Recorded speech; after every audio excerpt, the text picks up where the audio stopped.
This is Channel of We Rebuilding We, another production by Roadblock Prod of GGCTV. Not too long ago, I talked with Dale Bohannon, whom I've known since, I guess, the mid-1980s. And he told me something very interesting that he found back in the fall of 2000 while he was on a business trip. Listen to this, folks.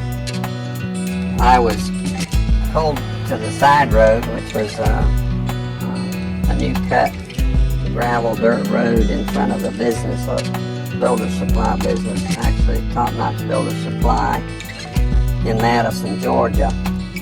To my right, this was previously was a soybean field, and this little new cut road divided this field. And the right side of the road was filled with, which I thought was portable toilets. I never looked at them that close. Same in color, maybe black, but which was an odd color. And I was sitting there going over my notes, and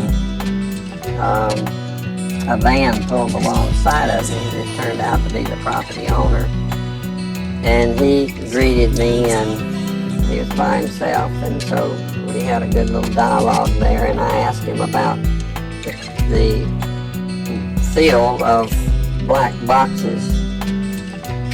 What were they? Because I'd never seen anything like that. And his statement was that if he told me, I would be one of few people in Madison, Georgia that knew about them. And he says they're disposable coffins, I believe he told me. And he says there's 100, at that time, he said there was 125,000 there. And they were stacked, he told me 15 high. I asked him who owned them, and he stated that the CDC owned them and that they were leasing his land for storage. And he said his brother worked with the CDC in Atlanta and had been asked by the CDC to do a 3-year extension to place temporary morgues all across the nation. So in January of this year, 2005, we decided to drive to beautiful Madison, Georgia and take a look for ourselves. It was on a Sunday and no one was around, with the exception of this one pickup truck that was coming out the narrow road that we were going in on next to this field.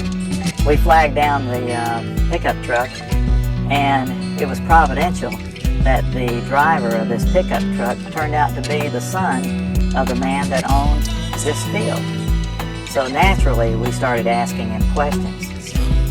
And he told us that not long ago, there had been as many as 500,000 of these grave liners or disposable coffins. We asked him for permission if we could look around, and he said yes. So we did. We're just getting an idea for the size of these boxes. What could these boxes be used for?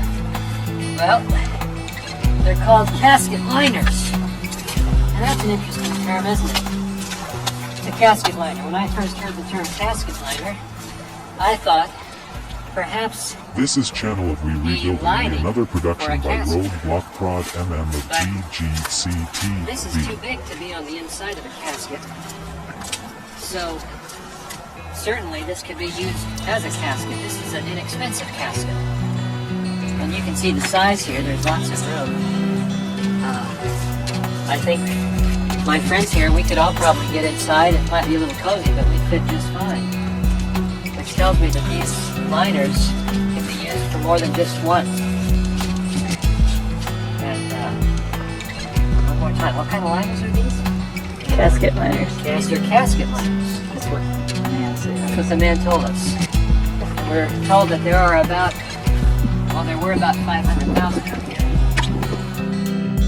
Later, as I went back to my home office, I spoke of it there, and of course people usually don't want to hear too much about this kind of thing. So it's never been mentioned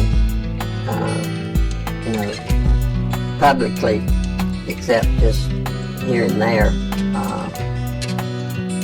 Because most, like I said, the reaction I got, people didn't want to know about it, but the few people that I spoke to, and so I just dropped it. And till I went to a luncheon, a fundraiser for Representative Saxby Chambliss. He was running for his second term for the U.S. House of Representatives.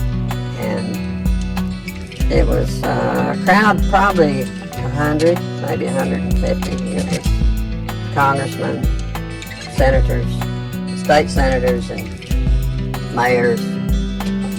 There was one table we probably had 2 3-star generals and a couple of 1-star with their spouses. So it was a real high-powered meeting. But the keynote speaker was a congressman, and I don't remember his name. He'd just been in the House for a long time, and he was the chairman of the Armed Services Committee. And so he just spoke in behalf of Representative Chambliss and the importance of having him on board to be reelected due to our threats. But it had to do with the nuclear devices that was missing from the old Soviet Union, and it had gotten into terrorist hands, and it was, the emphasis was on the critical state that we face in this country. And he said we could lose tens of millions of people in the next decade, and he used those terms, due to a nuclear strike on U.S. soil. And I was sitting there, and it became very clear to me that that could very well explain why just weeks, I mean, could be 2 to 3 weeks prior to that meeting, that I had stumbled upon these, at that time, 125,000 disposable liners or caskets or coffins or whatever they could be termed as, in that soybean field in Madison, Georgia. Did you catch what he said, friends? At this high-powered meeting, it was in Perry, Georgia, near Robins Air Force Base, the largest employer in the state of Georgia, Robins Air Force Base. The chairman of the Armed Services Committee was the keynote speaker. The chairman of the Armed Services Committee, whoever that may be, used to be Sam Nunn of Georgia, from the district I was born and raised in. Whoever that chairman is generally one of the most powerful men in Washington. And I can't remember the chairman's name at that time myself, but he said, this was in the year 2000, I believe, that in the next 10 years, possibly due to nuclear strikes, tens of millions of people could lose their lives. And we've just read what our prophet said. Now what we've just seen is one United States city outside, this is Atlanta, it has a metropolitan population area of roughly 4 million people. So this is one field outside of one U.S. city,